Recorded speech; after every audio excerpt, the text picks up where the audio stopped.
Welcome to my Isle of Wight. We're in a field in Shorewell for the Memorial Ploughing Match. What the heck are we doing here? I've got my gear on, clobber, country squire look. We've got horses behind, pulling ploughs. And beyond that, we've got the tractors as well. This is an important part of country life as the other bits we've covered as well. And this is about really preparing the earth for laying the seeds. But it's detailed and complex as you might think. So let's go and find out more about it. And you've seen this tractor over here, the little going on the rides with the kids on the back of the on the trailer. Just to show how popular it is. I mean, look at this, amazing. The car park when we got here early on, well, I was the first car, but now it's really filling up. It's a constant stream of cars coming over here.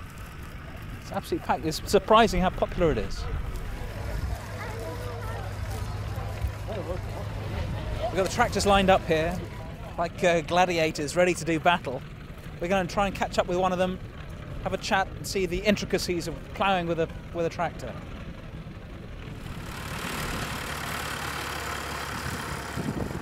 Ralph, hello, I'm Simon. Hello, Simon. Can you give us an introduction on what the plough itself is about, the bits of it? Right. Point stuff out to us on the actual plough. Yes. Well, here you see you have the shear, which is the bit. That's the whale bit, is it? No, this one here. Okay. That penetrates the ground. Yeah. That's the bit that takes most of the wear, which is easily replaceable. Right. There's a couple of spares here, you see, yeah, to go on. So that's a removable front section? That's right, okay. yes. And this is the moldboard which makes the furrow. It turns the soil upside down. Okay. You know, when you see the disc is a job for you to see, but the disc in front just cuts the grain so that you get a nice clean furrow. Okay. And you leave a nice, you'll see later on, you get a nice clean furrow. That's basically it, and the carrying wheels, they just control the depth. Okay. I was reading the brochure and it said that in a day you'd probably get an acre done with a horse. Yes, yes. Whereas now it's sort of, you get 4 or 5 acres done. Well, that's right. You see, the the horse and horseman would start early in the morning and he would plough an acre and he'd walk 11 miles, you see, approximately. So the horses were tired out by 1 o'clock at the dinner time, you see. So that's all they could do in the day, you see. Where, of course, the tractor would carry on, you see. Of course, when the First World War came along, they lost all the ploughmen. Because we lost hundreds of thousands of people in the First World War. They were all farm workers, you see. So that skill of controlling the horses as well as they the plough didn't have the lost. men, you see, so then they had to find a replacement to cultivate the land to feed the people, didn't they? Yes. I didn't realise that link with the loss of people in the First World War. That's really yes, well, I don't know how many hundreds of thousands we lost, but a lot, you see, didn't we? You see, and they were all, you know, factory workers and farm labourers, you see, weren't they? So. And how long have you been ploughing yourself? About 40 years. Right, okay. Yes. So you got quite good at it by now? Well, I have my days. And is this one of your days you're in? I don't know. You feeling good today? Just how the luck is, isn't it? You know? I don't take it too seriously. You come for it's a lovely day out for a bit of fun, isn't it? Yeah. And talk to you and all these other people, you know. Just a republic here. It's just extraordinary, isn't it? Well, it's just the right day for it, isn't it? You know, yeah. Walk the dog and have a look at some silly buggers on tractors, you know. Well, look, thanks a lot for your time. I appreciate that. Very great detail as well. See you later. Thanks for that. Best of luck in the competition. Right. Cheers.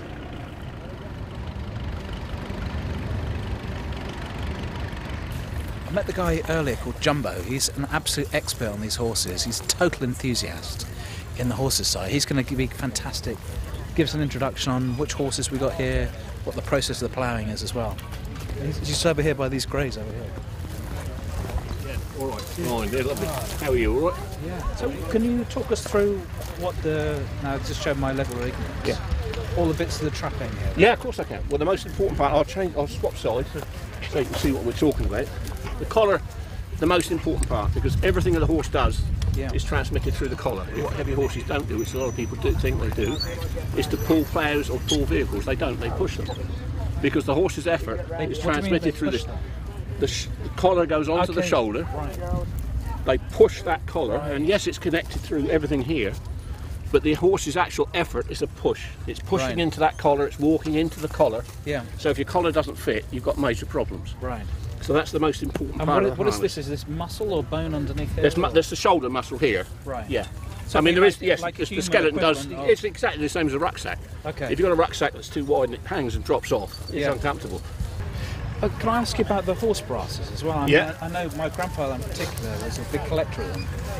What's the history? Is there sort of medals showing? Well, the early horse brasses were the stars, the sun, the moon. They were sort of weather orientated, or the sheaves would pick the harvest time and things like that. Horse brasses are still being minted today, and they're minted today for special events, and they also give these brasses to people who they think have done special work in the decoration of a harness. This 2001 is a medals. yeah. This is an award one okay. for 2000. And then you come on back. Your reins are here, obviously fixed to the horse. Come back to this. These are the handles of the sticks, as they're called. And you've got a spanner ready for Spanner, any yeah. adjustments you might Yeah, need. Right. that's okay. right. And then the important part, Randy, have you got a second? Yeah, absolutely. If you come back this far, Nice to meet you. I mean, it seems like we watched a little bit of it, and there's so much to consider. You got the horses, obviously, got their own thinking. It's a well-tuned instrument when we get going, I tell you. Oh, yeah. But there's that, and there's all these adjustments, and yes, there is. They always reckon this is the finest implement ever built, the plough. from the purity of what it does. Well, because its simplicity and its effectiveness. Right. It has fed generations for thousands of years. Yeah. And it's not changed. But in principle, even the new big Cleveland ploughs up here, they're the same as they were using in the Iron Age pretty well, but improved slightly. But the principle right. of So how it cuts and that's turns, a mechanised horse in front of that how one. it cuts and turns, the plough is one of the most perfect implement ever sort of made. Wow, well look, thanks a lot for that, much appreciated. You're very welcome. Good luck Enjoy in the your day, competition. yeah. Thanks a lot for that, Okay, Jumbo. cheers. Brilliant. Nice to Cheers. see you. Thanks a lot. Cheers. Thanks a lot. Bye then. That was fascinating, absolutely fascinating. There's so much of this stuff you've got no idea about. You know, it's even if you happen to live in the countryside, you've got no idea about the history of this stuff. Fantastic, really good. Let's go and find out some more. These things you never, ever, ever consider when you think about, well, certainly when you think about food these days, you never think about the sheer advancement in technology that's gone through. So we've been lucky enough to grab some time with Karen. Karen is the organiser. We spoke early on, and obviously caught up right in the middle of it. But what an amazing success this is. I just can't believe it. It's grown so much since we started it in 2009. It's just unbelievable.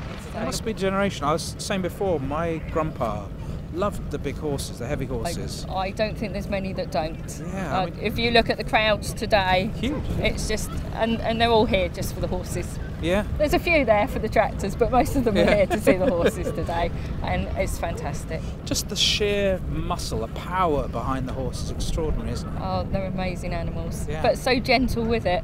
They are. How can you not love them? Walking around the side, because it is so wide, you don't feel like it's loads of people here. It's oppressive. I mean, there's a great crowd of people here socialising, having the food. Well, I'm trying to maintain to the roots that I do not charge to come. It's all donations the whole way through. Everything is donations, and I want it to be a family day out. You can bring a picnic. You don't have to buy anything. I don't want people to feel all the time people being asked for money. That's really and nice. I think that is what makes the atmosphere. It's just an old-fashioned atmosphere for a day out, isn't it? And of course the weather's helped rather a lot. It's been good to us this year, hasn't it? But it's that connection with the soil, isn't it? As well, yeah. I still love it, and as soon as that earth is turned over, the smell of it, right, there's something about it is special. Yeah. Goes back a few centuries, That's doesn't interesting, it? isn't it, that idea, whether it's hardwired in your head? Yeah. That sort of the reaction to that. Yeah. I just love it. I suppose it's in my blood. We've got plenty of farmers in the family, so it's just there. But good stuff. Well, thanks a lot for your time. Thank you. Appreciate that. Thanks. Right. Well done. Brilliant event as well. It's the end of the day. It's been fascinating insight. All these things have turned out to be far more interesting than I ever thought they were going to be.